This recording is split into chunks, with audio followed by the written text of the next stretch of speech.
तर मित्रांनो नमस्कार. कमळी या मालिकेच्या आजच्या भागामध्ये आपण बघणार आहोत. इकडं मात्र आता कामिनीने परत एकदा त्या कमळीचंच नाव घेतलेलं असतं. सगळ्या जणांना खूप मोठा धक्का बसतो की कमळी पण असं करू शकते का.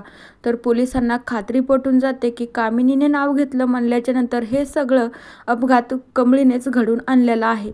त्यानंतर सगळेजण बाहेर जाता तर दुसरीकडे अनिका मात्र कामिनीलाच भेटण्यासाठी तिथेच थांबते. तर अनिका म्हणू लागते, राणी आजी, तू जर आत्ता मेली ना तर माझा ना फायदाच आहे.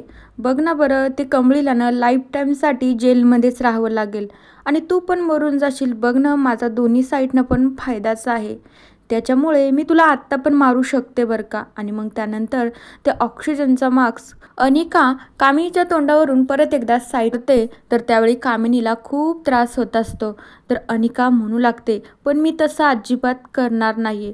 मला त्या कमळीला अशी छोटी मोठी शिक्षा द्यायचीच नाही. मला तिला असं छोटं मोठं परेशान करायचंच नाही. ते पोलीस कमळीला काय शिक्षा देणार आहे, तिला तर मी शिक्षा देणार आहे. तोपर्यंत तर काय मला अजिबात सकूनच भेटणार नाही. तर त्यावेळी अनिका म्हणू लागते की मला ना त्या कमळीला इतकी भयानक शिक्षा द्यायची आहे की तिनं एकदम अशी रस्त्यावर आली पाहिजे आणि माझ्या पायावर तिनं नाक घासवलं पाहिजे. तोपर्यंत तर काय माझ्या जीवाला शांती मिळत नाही. तर तेवढ्या वेळामध्ये कामिनी खूप घाबरून जाते. अस्वस्थपणे अनिकाकडे बघू लागते. आता कामिनी पण देखील कमळीचं नाव सांगते, म्हणू लागते, हे सगळं कमळीने नाही केलं, याच्यामध्ये माझीच चुकी आहे. आता कामिनी असं सांगणार आहे. थोड्या वेळामध्ये दुसरीकडे कमळीला पोलीस सोडून देत असता. म्हणू लागता, आता तुम्ही घरी जाऊ शकता. थोड्या वेळामध्ये कमळी म्हणू लागते, खरं तर इन्स्पेक्टर साहेब, पण अनिकानेच काही जबाब दिलाच नाही ना अजून. त्यावेळी इन्स्पेक्टर साहेब म्हणू लागता, हे सगळं ना त्या अनिकानेच केलं आहे. त्या कामिनीजींना पहिलं स्टेटमेंट त्यांनी बदलायला सांगितलं, त्याच्यामुळेच तुम्हाला सुटका भेटते. त्यावेळी ऋषी आणि निंगी तर अस्वस्थ होऊन पोलिसांकडे बघू लागतात. त्यानंतर ते तिघेजणही घरी येतात. दुसरीकडे गौरी मात्र त्याच गुरुजींकडे जाते ज्यांनी सांगितलं होतं की 15 मार्चला ना तुझ्या मुलीवर खूप मोठं संकट येणार आहे. त्याच्यामुळे तुला तुझ्या मुलीला सावध करून ठेव आणि तिची रक्षा कर. तर आता गौरी सांगू लागते की गुरुजी, तुम्ही म्हणलात ना तसंच झालं. 15 तारखेला खूप मोठं संकट आलं होतं, पण आता पुढे काय होणार आहे प्लीज मला सांगा ना तुम्ही. गुरुजींचा मात्र माळीचा जप चालू राहतो.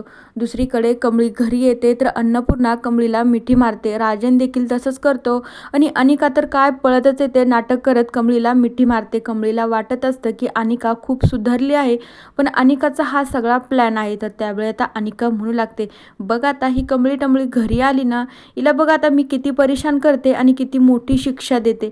मी जर हिला परेशान नाही केले ना तर माझं पण नाव अनिका नाही आहे. आणि अनिका मात्र स्वतःशीच हे सगळं बोलत असते. दुसरीकडे ते गुरुजी मात्र गौरीला सांगू लागता की आत्तापासून तुझ्या मुलीला ना जरा सावध राहायला सांग. आत्तापासून तिच्या आयुष्यामध्ये पुढचे वाईट दिवस चालू होणार आहे. तर गौरीला खूप मोठा धक्का बसतो. गौरी खूप घाबरून जाते, आता मी कमळीला कसं सांगायचं म्हणून. तर दुसरीकडे कामिनीला पण घरी घेऊन आलेली असतात.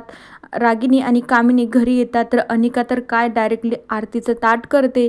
कामिनीला ओवाळण्यासाठी जात असते. कमळी देखील कामिनी सोबतच असते. तर मित्रांनो, बघूया उद्याच्या भागात काय होतं.